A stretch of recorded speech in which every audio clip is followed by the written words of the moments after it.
It was supposed to be the beginning of something big. No, something legendary. 4 rising stars, barely out of high school, stepped onto a private jet headed for Los Angeles, their eyes gleaming with dreams bigger than stadiums. But that plane never landed. It vanished off radar over the Pacific with no trace, no signal, no wreckage, no distress call. Gone. Just like that.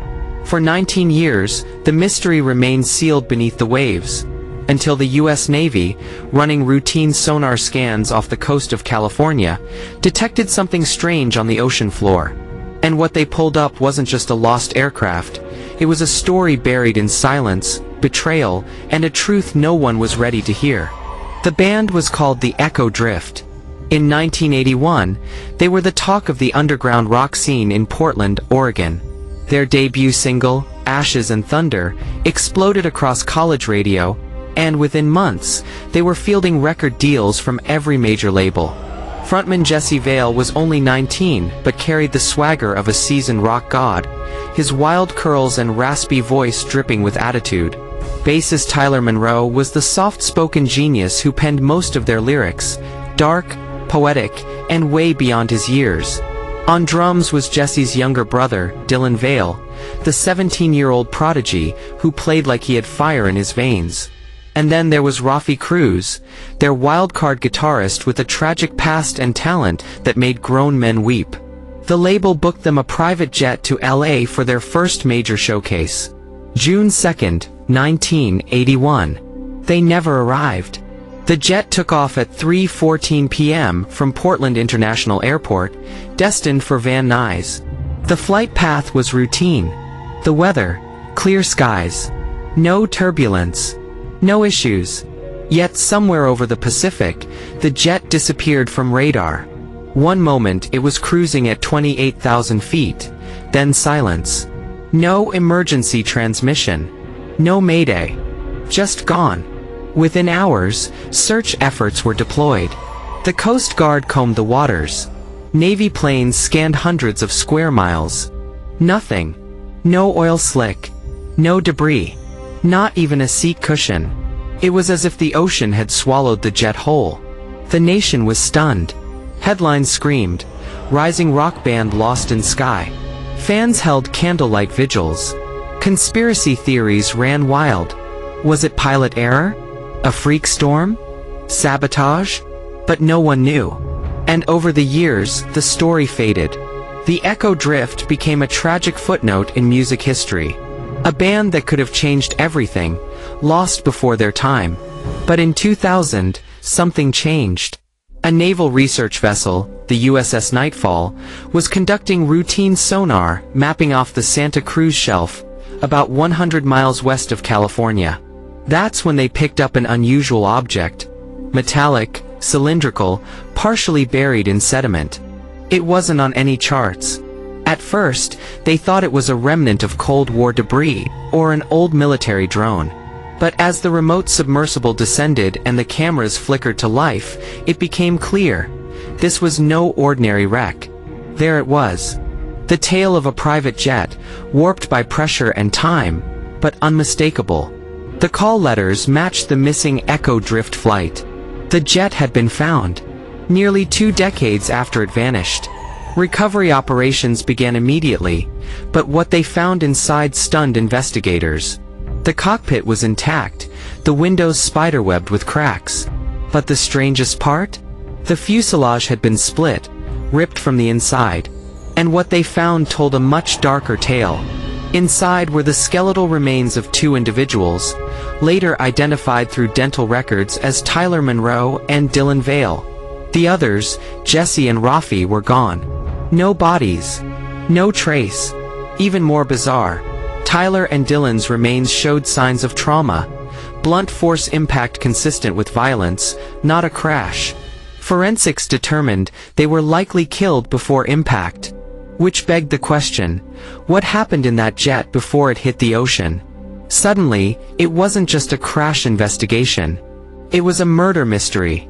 Digging deeper, authorities reopened the long cold case. And that's when secrets started surfacing. Secrets everyone thought had died with the band. First came the revelation from the original co-pilot's daughter, who came forward in 2001, claiming her father had refused to fly the Echo Drift flight at the last minute, citing serious concerns about the passengers. When pressed, she mentioned one name: Rafi Cruz. The wild guitarist had a history. Arrested at 16 for arson, expelled from 2 schools, and rumored to have deep connections to an underground cult-like group known as the Silence. According to her father, Rafi boarded the plane carrying a black duffel bag and wouldn't let anyone touch it, not even security. The second bombshell came from an old roadie who'd worked with the band. He claimed Jesse and Rafi had gotten into a brutal fight just days before the flight, over a song lyric. But it wasn't just about art. The fight was over ownership. Jesse had accused Rafi of stealing a riff and claiming it as his own. Words escalated. Threats were made. One witness even claimed Jesse screamed, "If you screw me over, I'll make sure the world never hears your name again." But perhaps the most disturbing piece of the puzzle came from a recovered black box audio file, badly damaged but partially retrievable. Audio analysts were able to restore 17 seconds of cockpit chatter. It was chilling. A voice, believed to be Jesse, screaming, "He's not flying the plane. He's locking the door. Tyler. Dylan. Open the dam." Then static. Then silence. That was the last anyone heard from them.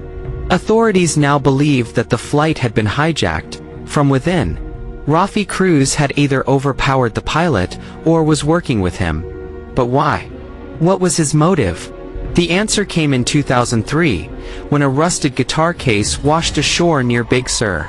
Inside, a custom Les Paul with the initials RC carved into the neck.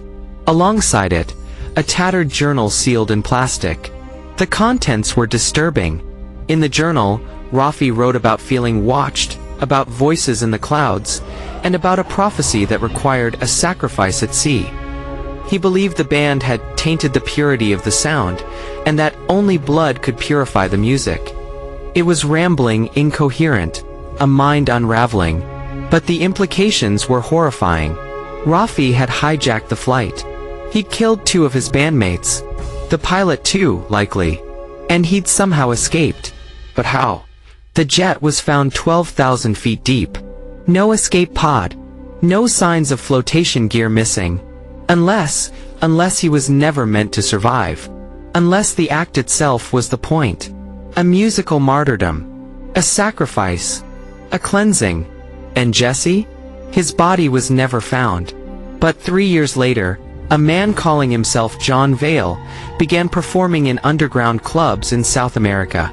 He wore a mask, played a battered guitar, and sang songs hauntingly similar to the Echo Drift's unreleased second album. A music journalist tracked him down in Caracas and claimed John was indeed Jesse Vale, alive, aged, and hiding. But before DNA confirmation could be secured, John vanished. Again. Into the shadows. The mystery only deepened. Was Jesse part of it? A victim? A survivor? Or something darker?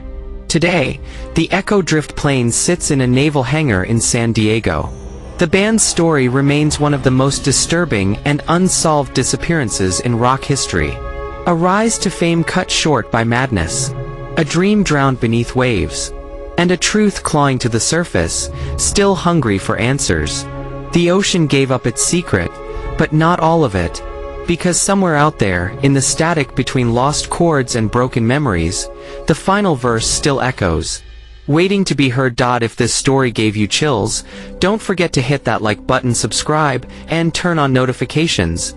Because there are more twisted, true stories coming that you won't believe are real. And tell us in the comments, what do you think really happened on that plane in 1981? Was Jesse a victim, or was he hiding something all along?